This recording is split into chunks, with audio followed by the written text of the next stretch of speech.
요한복음 5장 19절에서 29절까지 되겠습니다. 신약성경 150페이지, 신약성경 150페이지 요한복음 5장 19절부터 29절까지 제가 읽도록 하겠습니다. 그러므로 예수께서 그들에게 이르시되 내가 진실로 진실로 너에게 이르노니 아들이 아버지께서 하시는 일을 보지 않고는 아무것도 스스로 할 수 없나니 아버지께서 행하시는 그것을 아들도 그와 같이 행하느니라. 아버지께서 아들을 사랑하사 자기가 행하시는 것을 다 아들에게 보이시고 또 그보다 더 큰 일을 보이사 너희로 놀랍게 여기게 하시리라. 아버지께서 죽은 자들을 이렇게 살리심 같이 아들도 자기가 원하는 자들을 살리느니라.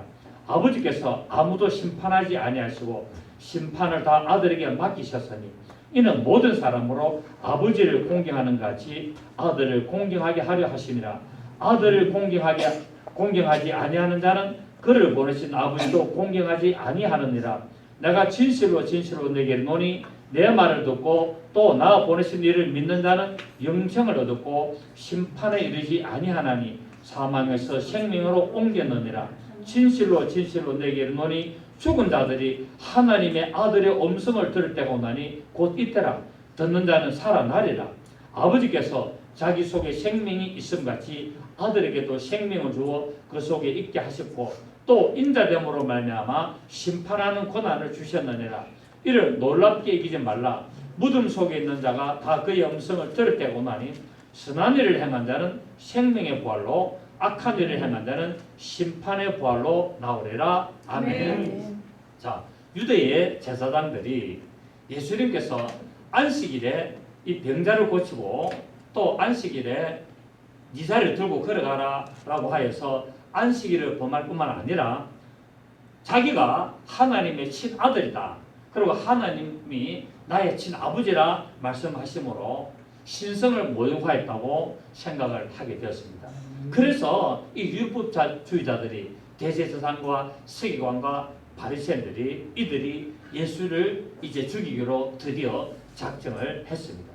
자, 예수님께서는 하나님의 아들이시지만 이 유대인들은 이 율법주의자들은 이러한 사실을 도무지 인정을 하지 않고 오직 자기들의 종교적인 기득권, 종교적인 어떤 그런 권한을 지키려고 제사장들과 서기관들과 바리새인들에 의해서 예수님께서 죽임을 당하게 되었습니다.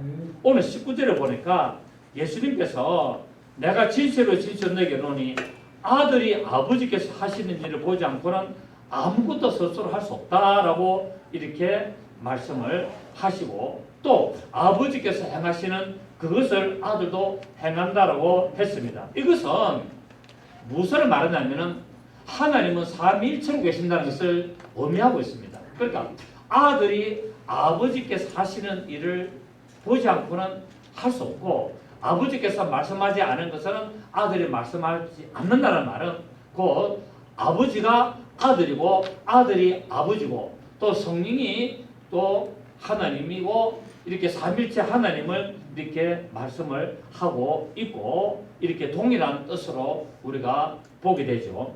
자, 하나님은 영원전부터 스스로 존재하실 때 아버지와 아들과 성령으로 존재하셨다고 말씀했습니다. 그러니까 하나님은 영원전부터 우리가 알지 못하는 우리가 도저히 이해할 수 없는 그런 하나님인데 그 하나님이 존재하셨는데 그럼 언제부터 계셨느냐? 하나님은 아버지가 있나? 그 또 하나님은 아버지가 있고 또 하나님은 할아버지가 있나? 그런 거는 성경에 기록이 되어 있지 않단 말이야. 그러니까 하나님은 영원전부터 스스로 존재하시는데 어떻게 존재하시느냐? 아버지와 아들과 성령 곧 삼위일체로 존재를 하셨다라고 성경은 말씀을 하고 계십니다.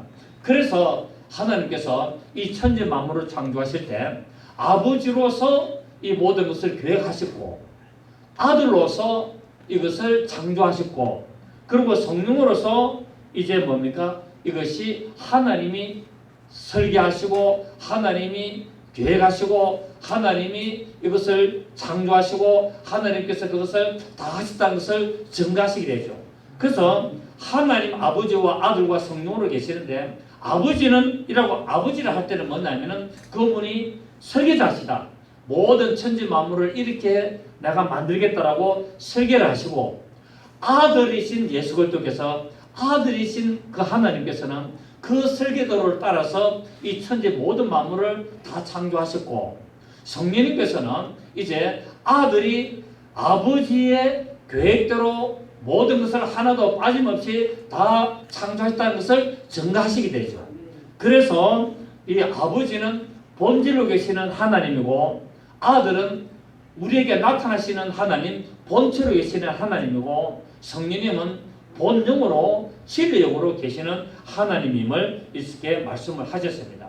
그렇습니다.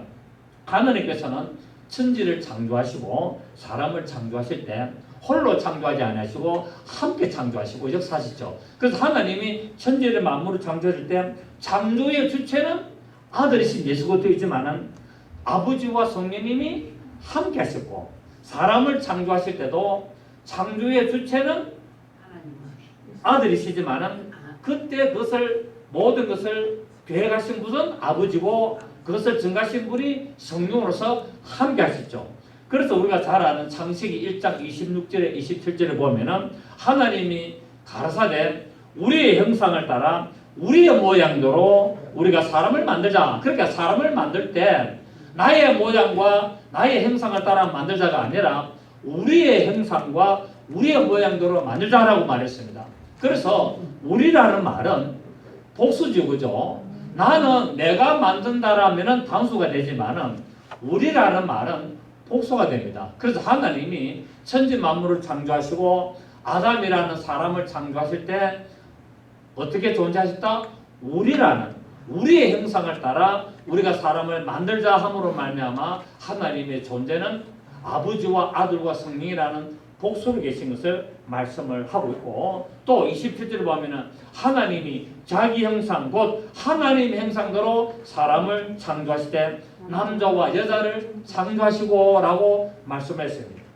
그리고 이 아담이 하나님의 말씀을 불순종하여 범죄함으로 말미암아 이제 아들이신 예수 그리스도께서 이제 선악을 경험하게 될 것으로 미리 예언이 됐는데 창세기 3장 22절에 보면은 여호와 하나님이 가라사대 이 사람이 이 내가 만드는 우리가 만드는 이 아담이 선악을 아는 일에 우리 중 하나같이 되었다. 우리 중 하나같이 되었으니 라고 말씀을 하고 있습니다. 그래서 결국 뭐냐면은 하나님은 바로 사람을 하나님의 형상과 모양대로 만드는데 그 아담이 하나님의 말씀에 불순종하여 범죄를 하니까 하나님이 뭐라고 말씀하셨냐면은 이 아담이 우리 아버지와 아들과 성령 우리 중 하나같이 선악을 경험하는 자처럼 되었다라고 말하고 있습니다. 그래서 아담이 하나님의 말씀에 불순종하여 죄를 지었는데 결국 뭐같이 됐냐? 하나님같이 된다는 것을 말하고 있습니다. 어떤 하나님처럼 선악을 경험하는 하나님처럼 되는데 그렇다면은 선악이 뭐냐? 선악이란 말은 바로 죽고 부활을 경험하는 하나님처럼 됐다라고 말하고 있죠. 그래서 하나님은 아버지와 아들과 성령으로 계시면서 그 삼위 중에 아들이신 예수 그리스도께서 이 땅에 오셔서 죽고 부활을 하도록 존재하셨는데 이 아담이 바로 이 예수 그리스도께서 죽고 부활을 경험하실 그 하나님처럼 되었다라고 말하고 있습니다. 무엇 때문에? 하나님의 말씀에 불순종하기 때문에 죽고 부활을 경험하게 되었는데 어떤 누구처럼 됐느냐? 바로 하나님 중에 한 위 되시는 예수 그리스도 아들이 이 세상에 와서 죽고 부활을 경험할 그런 존재처럼 되었다라고 말씀을 했고 그러면서 말하기는 이제 그가 우리 중 하나같이 선악을 경험하는 일에 우리 됐는데 그가 손을 들어서 생명나무의 실과를 따먹고 영생할까 하노라라고 해서 천사들을 보내가지고 그 생명나무의 길을 딱 막아버립니다. 왜냐하면 범죄한 상태에서 생명나무 열매를 따먹으면 어떻게 됩니까? 영원히 범죄하고 죄를 용서받을 수 없고 지옥에 갈 수밖에 없기 때문에 이 범죄한 아담이 범죄한 사람이 이제 생명나무 실과를 바로 따먹게 되면은 죄가 지은 상태에서 영원히 지옥으로 가게 되기 때문에 하나님이 천사 화영금을 이제 보내서 그 생명나무의 길목을 지켜서 먹지 못하게 합니다.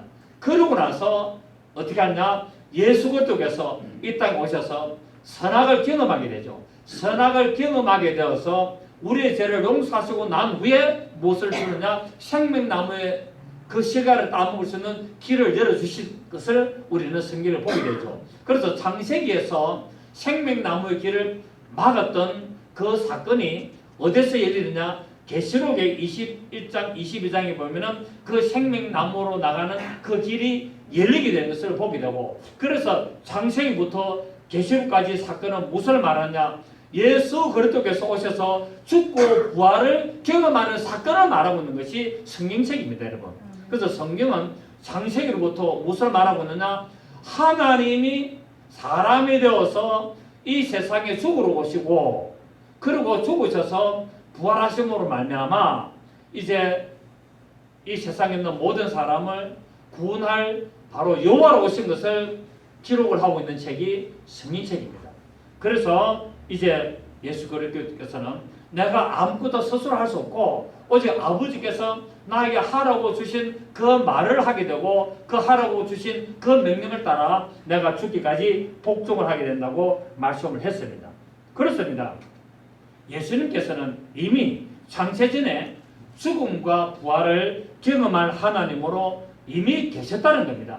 아담이 선악을 악의 나무 씨가 예배를 다 먹고 나니까 예수님이 우리의 죄를 용서하려고 그분이 사람이 되셔서 죽으러 오신 것이 아니고, 그분은 이미 아담이 선악을 악의 나무 씨가 따먹기 이전에 영원전에 이미 죽고 부활을 경험할 존재로 계셨습니다. 왜냐하면 아담이 선악을 알게 나무 씨를 따먹게 되니까 창세기 3장 22절에서 우리 중 하나같이 되었다라고 말하고 있습니다. 결국 우리 중 하나같이 되었다는 말은 그렇게 되도록 하나님이 먼저 그렇게 계셨다, 아니면 아담이 그렇게 하고 나니까 그렇게 됐다.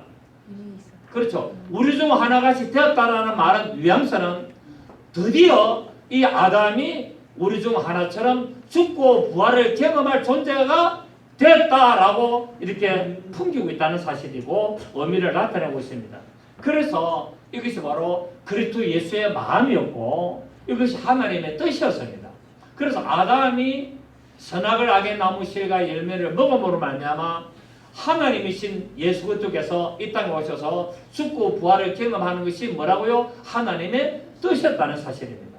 그래서 빌립보서 2장 5절을 보면은 너희 안에 이 마음을 품으라. 그 그리스도 예수의 마음이니. 그러니까 우리 그리스도 예수의 마음을 우리가 품어야 되는데 그 그리스도 예수의 마음이 뭐냐면 죽고 부활을 경험하는 마음이에요.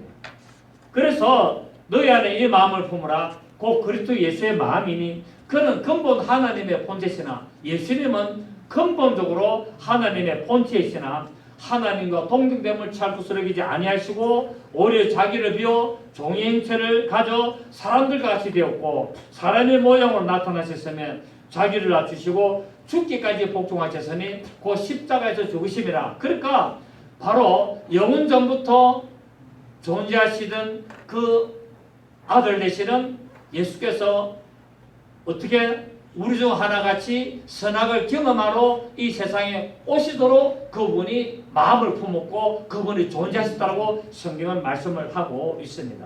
아멘. 자, 그래서 이제 예수님께서는 오늘 19절에서 내가 아무것도 스스로 할 수 없고 우리 하나님이 정하신 대로 우리가 정한 대로 이미 우리 삼위 하나님 중에서 죽고 부활을 경험할 그 존재인 나가 그 뜻을 따라와서 죽는다는 겁니다.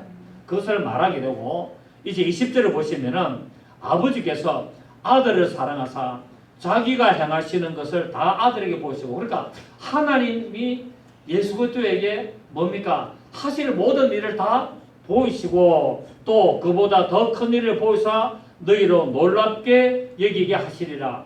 그래서 하나님께서는 이제 예수 그리스도의 제자들에게 놀랍게 하신다고 말합니다. 자, 예수님이 오늘 본문에서 말하기 20절에 말하기를 하나님께서 너희에게 놀랍게 하시는 일을 보여준다고 말씀하고 있는데 그것이 뭐냐는 거야. 무엇이 놀랍게 하는 일이냐. 바로 예수 그리스도의 죽음과 부활, 십자가에서 죽고 부활하는 것을 보여주는 것이 제자들에게 놀라운 일을 보여주고 이제 이 부활하신 예수 그리스도를 믿는 자들이 결국 뭡니까? 부활을 이루게 되는 것을 앞으로 보여주게 된다고 말씀을 하고 있습니다. 결국 이것은 무엇을 말하냐면은 생명의 근원이 하나님께 있다는 것을 말씀하고 있습니다. 생명의 근원이 어디에 있다고요? 생명의 근원이 하나님께 있다는 말입니다. 그래서 아담이 에덴 동산에서 범죄하여 인간에게 죽음이라는 형벌이 내려짐으로 말미암아 반드시 육체적인 죽음을 가지게 됐습니다. 그러니까 아담이 하나님의 말씀에 불순종해가지고 선악을 알게 한 나무 씨가 따먹게 되니까 뭐가 들었습니까? 죽음이 들어왔죠. 그래서 히브리서 9장 20절을 보면은 사람이 한 번 죽는 것은 저 사람에게 정하신 것이요 그 위에는 심판이 있다는 거예요. 이 세상에 태어나는 모든 사람은 반드시 다 죽습니다. 나는 안 죽는다 자신하는 사람 없습니다. 이 세상에 태어나는 모든 사람은 다 죽는데요. 죽고 나면 끝이 아니라 죽고 나서 보면은 그 위에 심판이 있다라고 성경은 말씀을 하고 있습니다. 아멘. 그래서 구약 성경을 보시면은 육체의 죽임을 당한 자들에게 하나님의 은혜가 임하니까 살아나는 역사를 하죠.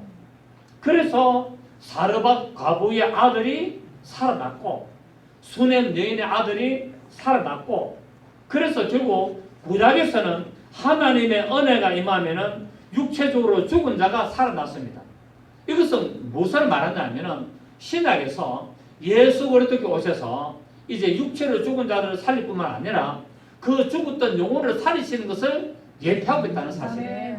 그래서 하나님의 은혜가 임하면은 죽을 우리 몸도 살고 우리의 영혼도 뭡니까? 영원히 살게 되는 것을 오늘 예수님께서 바로 말씀을 하고 계신 내용이 바로 이 말씀입니다. 그래서 구약에서 하나님의 은혜가 임하면은 육체가 살아난 것처럼 예수님께서 오셔서 하나님의 은혜를 베푸시면은 이 영혼이 영원히 사는 것을 말씀하고 있는데 오늘 우리 본문 26절에 보면은 이를 놀랍게 여기지 말라. 무덤 속에 있는 자가 다 그의 음성을 들었다고 나니 선한 일을 행한 자는 생명의 부활로 악한 일을 행한 자는 심판의 부활로 나오리라 말씀을 하고 있습니다. 자, 그래서 예수님께서 오셔서 나사로를 살리게 되죠. 나사로를 살리게 되고 또 나인성의 가부의 아들을 살리게 되고 그 다음에 회당장 야이로의 딸을 또 살려주는 것을 볼 수 있습니다. 이것은 결국 자기를 믿는 자는 육체의 죽음도 이겨낼 뿐만 아니라 영혼의 모든 죽음도 반드시 살리신다는 것을 말씀하고 있죠. 그래서 사망아 너의 쏜 것이 어디 있나? 사망이 이김에 삼킨 바 되리라고 기록된 성경이 응했다라고 말씀하고 있죠. 그 예수님 오셔서 사망의 세력을 깨뜨린 겁니다. 아멘. 죽음의 세력을 깨뜨리셔서 아멘. 부활의 근세를 이루고 왜? 그분이 선악을 경험하는 자이기 때문에 오셔서 죽으시고 부활을 반드시 이루시는 자이기 때문에 그분이 죽으셔서 무덤 속에 들어감으로 말미암아 부활하셔서 사망의 근세를 완전히 정복하게 됩니다. 완전히 깨뜨리게 됩니다. 그래서 이제 자기를 믿는 자들의 영혼을 살리시는 생명의 주가 되셔서 우리에게 하나님의 놀라운 은혜를 구원의 은혜를 하나님의 생명의 은혜를 주시게 된 것을 보게 되죠. 자, 오늘 우리 21절을 보니까 아버지께서 죽은 자들을 일으켜 살리심 같이 아들도 자기가 원하는 자들을 살린다고 말해요. 아멘. 하나님 아버지가 구약 성경에서 이 사르밧 가부의 아들을 살리고 또 뭡니까 수넴 여인의 아들을 살린 것처럼 이제 내가 와서 이제 내가 나사로를 살리고 나인성의 가부 아들을 살리고 바로 또 회당장 야요엘의 딸을 살리고 앞으로 죽어가는 모든 자들을 살리며 그들의 영혼을 살린 자가 내가 그 자가 되기 위하여 왔다라고 말씀을 하고 있는데 이 원하는 자들을 살린다는 말은 예정론을 말하는 것이 아니고 오직 예수 그리스도를 믿는 자마다 멸망치 아니하고 영생을 얻게 될 것을 말씀을 하고 있습니다. 그래서 요한복음 3장 16절에서 예수님께서 말씀하시기를 뭐라고 말씀하시냐면은 하나님이 세상을 이처럼 사랑하사 독생자를 주셨으니 이는 저를 믿는 자마다 멸망치 않고 영생을 얻게 하려 하심이라 라고 말씀하고 있죠. 그 예수님께서는 아버지가 원하신 자들을 살린 것처럼 이제 예수님께서 오셔서 자기를 믿는 자들을 반드시 다 살리시고 영생을 얻게 하려 하심이라고 말씀을 했습니다. 그러므로 이제 누구든지 예수 그리스도의 보혈의 공로를 의지하고 하나님께 나가게 되면은 영원한 새 생명을 누리게 되고 영원한 구원의 반열에 동참하게 되는 것을 볼 수가 있습니다.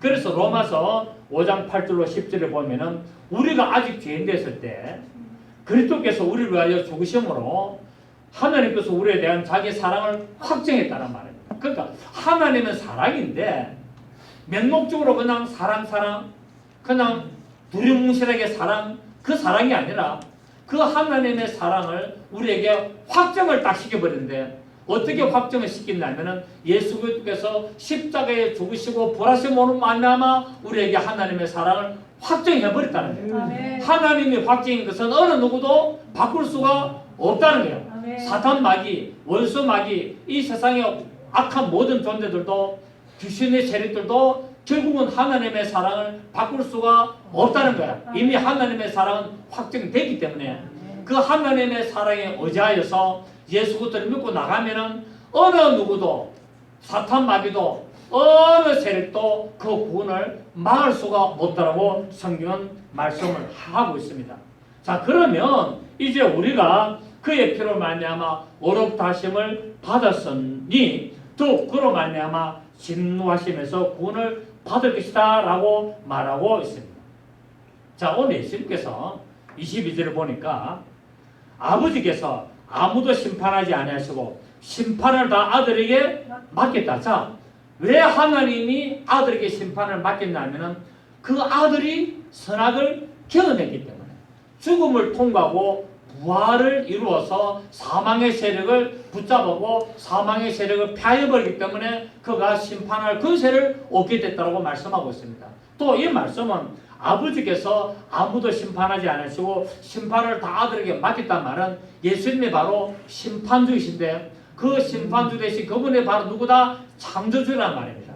결국 창조주 이꼬로 심판주라는 거예요. 심판주가 창조주요 창조주가 심판한다는 사실을 오늘 우리는 알 수가 있습니다. 자, 예수 그리스도께서 십자가에서 죽으심으로 이 세상 임금을 심판했습니다. 여러분, 예수님이 십자가에서 죽으실 때 심판을 한 것은 결국 어떤 심판이냐? 성경에는 심판의 종류가 두 종류가 있다고 제가 눈에 말씀드렸죠. 자, 예수님이 십자가에서 죽으실 때 심판은 어떤 심판입니까? 종죄의 심판이라는 죄를 드러낸 심판이고 죄를 확정시키는 심판이었습니다. 자, 예수님이 십자가에서 죽으셨다고 해서 마귀가 지옥 갔습니까? 안 갔습니까? 안 가고 지금 우리와 같이 이 세상에 있습니다. 그래서 예수님이 마귀를 심판했으면은 지옥에 보내가지고 마귀를 가둬놓고 마귀가 우리를 시험하지 못하도록 완전히 무저갱이나 지옥에 가둬야 되는데 예수님이 십자가에서 죽으시고 예수님께서 부활하셨음에도 불구하고 또 마귀를 심판했다고 함에도 불구하고 마귀는 유유히 우리를 시험하고 이 세상의 임금으로 다니고 있고 활동하고 있습니다. 그래서 예수님께서 십자가에서 죽으실 때 심판하신 것은 이 백보자 심판, 영원한 형벌의 심판이 아니라 마귀의 죄를 드러내고 확정시키는 심판이었습니다. 그래서 심판에는 두 가지가 있는데 예수님께서 십자가에서 죽으실 때 하신 심판은 죄를 드러내고 확정시키는 정죄 심판이고 이제 그 정죄 심판을 따라서 유예 기간을 놔뒀다가 마지막에 예수님 재림하시고 난 후에 이제 이 세상의 종말이 끝나면서 백보자 심판을 할 때 그때 비로소 마귀와 모든 타락한 영혼들을 전부 다 어디로 지옥으로 보내는 심판이 형벌의 심판이라고 성경은 말씀하고 있습니다. 그래서 지금 하나님이 예수 그리스도의 십자가에 죽으심으로 말미암아 심판을 했는데 지금은 어떤 심판이다? 정죄의 심판이 계속 지금 되고 있고, 그래서 예수를 믿지 않는 자를 전부 다 뭡니까? 죄인이라고 다 정죄하고 있는 거예요. 그때 죄인이라고 정죄했는데 그가 마음을 바꿔서 예수를 믿으면 뭐가 됩니까? 그 정죄 심판이 사라지고 용서가 되고 하나님의 자녀가 되는 거예요. 그런데 이제 백보자 심판이 되면은 뭡니까? 이제 정죄 심판은 정죄 심판을 따라서 지옥으로 천국으로 갈라져야 되는데, 그때는 돌이킬 수가 없는 심판이 이루어지게 되고, 그것을 말하느냐 형벌의 심판이라고 말씀을 하고 있습니다. 그래서 이제 마귀를 심판하는데, 예수님이 이 세상에 오신 목적 중에 여러 가지 목적이 있는데 그 중에 하나가 마귀를 심판하러 오셨습니다. 마귀를 심판하러 오신데, 자, 마귀가 누구냐면은 이미 천상에서 하나님을 찬양하는 루시엘이라는 천사장이 바로 이 마귀였어요. 그러니까 마귀가 되기 전에는 하나님을 찬양하는 루시엘이라는 천사장이었는데, 이사야 14장 13절로 15절에 보면은 그가 마음에 이르기를 내가 지극히 높은 자와 비기리라. 내가 하나님의 무표에 올라서 내가 지극히 높은 자와 비기리라고 마음에 생각을 품습니다. 그러니까 하나님이 그 마음을 압니까 모릅니까? 그 마음을 아셔서 그를 어디가 가두느냐? 이 우주라는 곳이 가둬버립니다. 그래서 이 우주는 뭐냐면은 마귀 천사장 루시엘을 가두는 감옥소였습니다, 본래. 아멘. 그래서 이 이사야 14장 13절도 보면은 루시엘이 내가 지극히 높은 자와 비기리라고 그 마음에 품는 바람에 하나님이 이 루시엘을 우주라는 이곳을 만들고 이곳에다가 루시엘을 감금을 했는데, 마음에 품기 때문에 증거가 있습니까 없습니까? 없습니다. 심정은 있지만 물증이 없는 거예요. 그래서 물증이 없기 때문에 하나님이 이 마귀를 물증을 잡으려고 하나님이 사람의 모습으로 나타납니다. 그러니까 마귀가 예수님이 하나님인 줄 알입니까 모릅니까? 알게 되죠. 어떻게 해야 됩니까? 예수님이 세례를 받을 때 하늘에서 소리가 나죠. 이는 내 사랑하는 아들이요 내 기뻐하는 자라고 이 소리가 나니까 바로 마귀는 영적인 존재이기 때문에 하늘에서 나는 소리를 알게 되고, 이 예수가 바로 사람으로 온 이 예수가 바로 하나님이고 하나님의 아들이구나. 그래서 이 하나님의 아들인 이 예수를 없애버리면은, 죽이면은 나는 이제는 드디어 내가 하나님과 비기는 자가 되고, 내가 명실공히 이제 내가 완전한 세상의 임금으로서 내가 내 마음대로 하게 된다라고 하여서 예수를 십자가 못 박혀 죽이는 일을 유대인을 통하여서 이제 하게 되는데, 그 사건이 뭐냐면은 마귀가 루시엘이 마음에 품었던 그 악이 드디어 뭡니까? 물증으로 나타나는 겁니다. 이전에는 마음에 이르기를 내가 지극히 높은 자와 비기리라 없애리가 아니라 한 비겨버리라고 마음에 품었던 그 심정이 드디어 뭡니까? 예수를 십자가 못 박혀 죽음으로 말미암아 확정이 되어버립니다. 증거가 드러났습니다. 여러분, 우리도 이 죄를 짓는 사람 보면은, 죄를 지으면은 법원에 이제 판결을 받는데, 재판을 받는데, 여러분 재판을 받으면은 징역 3년하고 받기까지는 뭡니까? 교도소에 갇히게 되죠. 교도소에 갇혀서 미결수로 있게 됩니다. 미결수로 있다가 쫙 계속 수사를 하고 조사를 해가지고 죄가 드러난 것을 재판하게 되면은 재판장이 이제는 보고 틀림없네, 이 죄가 확정이 됐네, 물증이 드러났네, 이것을 보고 판결을 10년, 20년 이렇게 내립니다. 고유정이라는 자가 전 남편을 살해했는데 뭐가 없습니까? 물증이 없는 거예요. 그러니까 뭡니까? 굉장히 수사하는데 골치 아프게 되는 거죠. 고유정이 분명히 남편을 죽인 것은 다 알아. 다 알아. 심정이 있고 다 알아. 자기도 또 죽였다고 고백됐어. 그런데 심판대 가면은, 재판대에 가면 뭐가 있어야 됩니까? 물증이 있어야 되는 거라. 그래서 자기 그 전 남편의 뼈조각을 찾으려고 쓰레기통을 다 내리고 그렇게 하는 게, 바다에 찾고 모든 그런 걸 하는 이유가, 물증이 없으면은 판사도 심정은 있는데 물증이 없기 때문에 무죄가 내릴 수밖에 없습니다, 여러분. 굉장히 문제가 있습니다. 이것처럼 하나님도 루시엘 천사장이 마음에 이르기를 내가 무별 위에 올라서 내가 지극히 높은 자와 비길이라고 마음을 품었지만은 그 마음을 알 수가 없다는 거야. 물증이 없다는 거야. 그래서 그 마음에 품은 대로 물증을 잡으려고 일단 이게 우주라는 이 교도소 안에 미결수를 가두어 놨다가 하나님이 드디어 네가 진짜 나하고 비기려고 했느냐라고 그분이 육체로 오셔서 이제 나타났는데 마귀가 드디어 뭡니까? 공격을 해가지고 십자가 못 박혀 죽임으로 말미암아 드디어 그 심정이 드러나게 되고 물증이 십자가 사건으로 물증이 되어버립니다. 십자가는 뭡니까? 우리를 구원하는 물증이요. 십자가는 마귀의 죄가 드러나는 물증이었습니다. 아멘. 그래서 이 십자가 사건 통하여서 이제 죄가 마귀의 죄가 드디어 드러나고 그 죄가 드러남으로 말미암아 네가 죄인이 맞구나라고 정죄하는 심판이 십자가의 사건이었습니다. 아멘. 그 예수님이 십자가에서 마귀를 심판했다는 말은 어떤 심판? 죄를 확정시키는 심판이었다는 거예요. 자, 죄가 드러났다고 해서 바로 사형을 시킵니까? 아니잖아요. 좀 놔두었잖아요. 이따가 이제 하게 되는데 그거를 백보자 심판 대 형벌하는 심판을 하게 됩니다.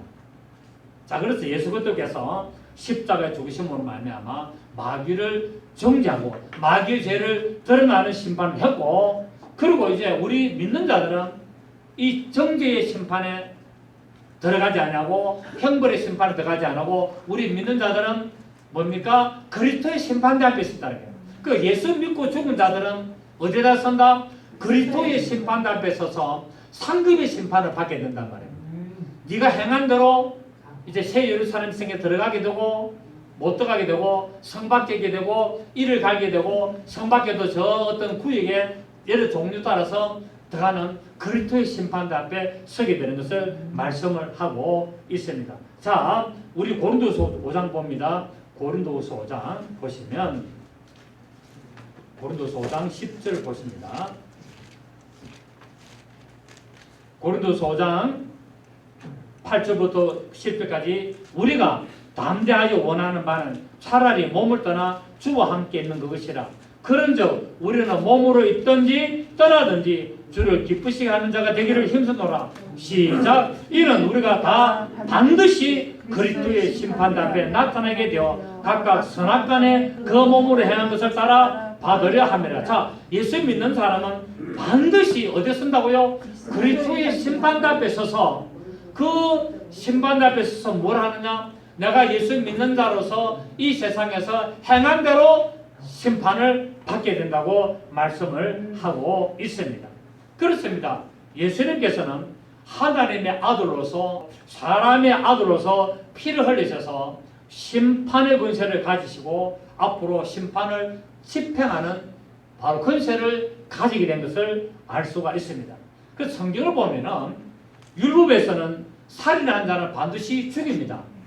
구약 성경에는 살인한 자는 반드시 죽입니다. 눈에는 눈, 이에는 이 해가지고 목숨을 빼앗은 자는 목숨으로 대신 갚게 되는 이런 법이 있는데, 그런데 이 중에도 도피성으로 도망을 가면 살게 됩니다. 결국 뭡니까? 반드시 법에 저촉되어서 죽어야 되지만 살기를 원해서 도피성으로 도망가면은 그 대제사장이 죽을 때까지 안에만 있으면은 뭡니까? 살게 되고 그 대제사장이 죽게 되면은 자유 몸이 돼서 나가야 된다. 아무도 죽을 수가 없습니다. 말은 무슨 말이냐면은 이제 이 세상에서 죽을 죄를 지어도 예수 그리스도 안으로 도망가면은 살게 되고 예수 그리스도가 십자가에서 죽게 되면은 그 죄가 다 뭡니까? 용서된다는 것을 상징하고 있는 겁니다. 그리고 예수 그리스도께서 아무리 이 세상에 흉악한 범죄라도 예수 그리스도 안으로 도망하게 되고 피하게 되면은 살게 되고 또 그 죄가 용서를 받는 것은 예수 그리스도의 십자가에서 죽으심으로 말미암아 영원히 그 죄가 용서받는 것을 말하고 있다는 사실입니다. 이것이 바로 구약 성경에서 말하는 도피성의 사건이었는데 예수님께서는 이 도피성의 사건을 이루시기 위하여 오신 것을 알 수가 있습니다. 우리 요한복음 9장을 한번 보겠습니다. 요한복음 9장 우리 39절 한번 보겠습니다. 요한복음 9장 39절을 보시면 신약성경 162페이지 예수께서 이르시되 내가 심판하러 이 세상에 왔으니 보지 못하는 자들은 보게 하고 보는 자들은 맹인이 되게 하려 합니다. 자, 예수님이 이 세상에 왜 왔다고요? 이 세상을 심판하러 왔다고 말하고 있습니다. 그분이 심판주로 오셨다고 말씀을 하고 있습니다.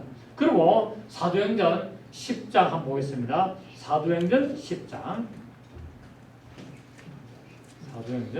10장 42절을 보겠습니다.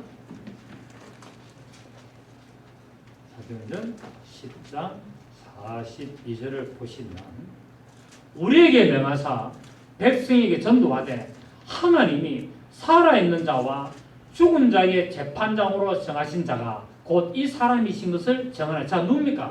예수 그리스도가 바로 뭡니까? 살아있는 자와 죽은 자의 재판장으로 정해졌다는 겁니다. 아멘. 그래, 이 예수님은 심판하는 권세를 받았는데 바로 살아있는 자와 죽어있는 모든 자들, 이 세상에 태어나는 모든 자들을 심판할 권세를 가졌다고 말씀하고 있는데 왜 이분이 예수님이 심판할 권세를 가졌다고요? 아버지께서 심판하는 권세를 아들에게 다 주었는데 왜 주었느냐? 그분이 바로 선악을 경험했기 때문에 주었다고 말씀하고 있습니다. 아멘. 그래서 반드시 죽고 부활을 경험하셔야만이 십자가에서 마귀를 정죄하는 정죄 심판하시고 우리에게 구원을 베푸시는 은혜의 심판을 하실 겁니다. 아멘. 그래서 예수님께서는 재판장으로 정해졌다고 말씀을 하고 있고 사도행전 우리 또 17장 봅니다.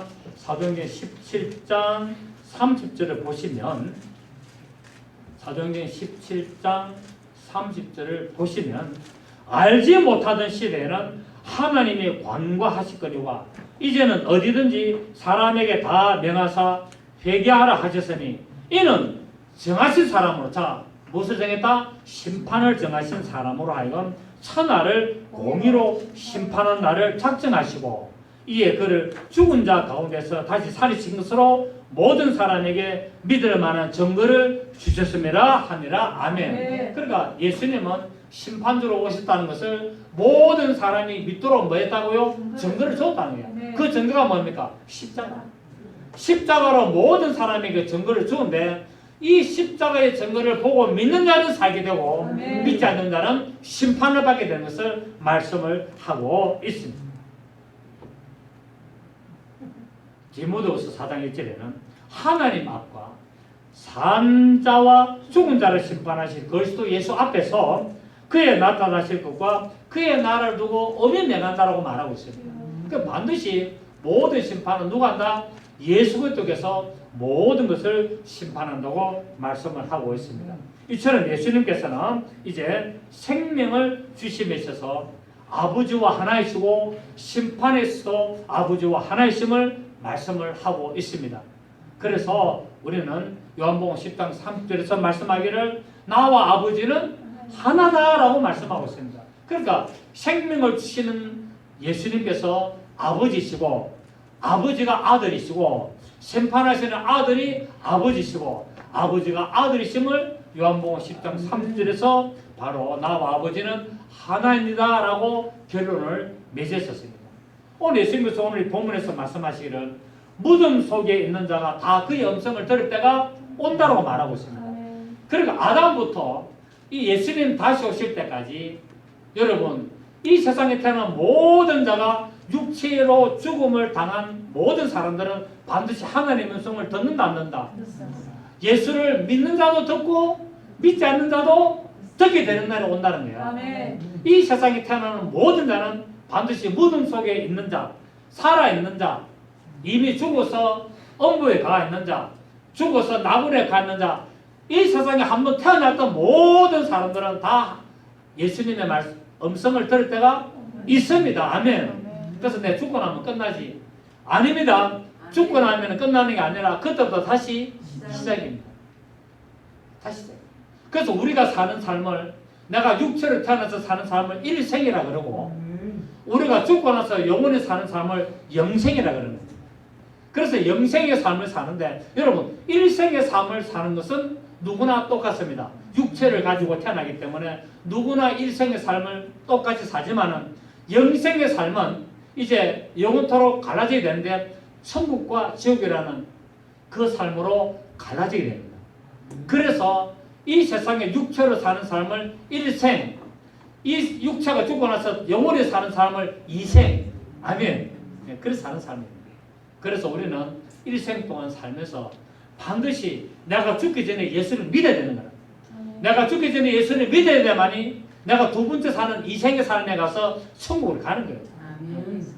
일생의 삶은 내 육체만을 위해서 살면은 그는 예수의 음성을 들을 때 어디로 가느냐? 지옥이라는 어마무시한 말로 표현할 수 없는 이생의 삶을 영원토록 살게 되고 이 땅에서 예수의 음성을 듣고 하나님의 말씀을 붙들고 살게 되면은 일생의 삶이 끝나게 되면은 이 세상을 영원한 천국에서 하나님과 함께 사는 것을 우리가 알 수가 있습니다.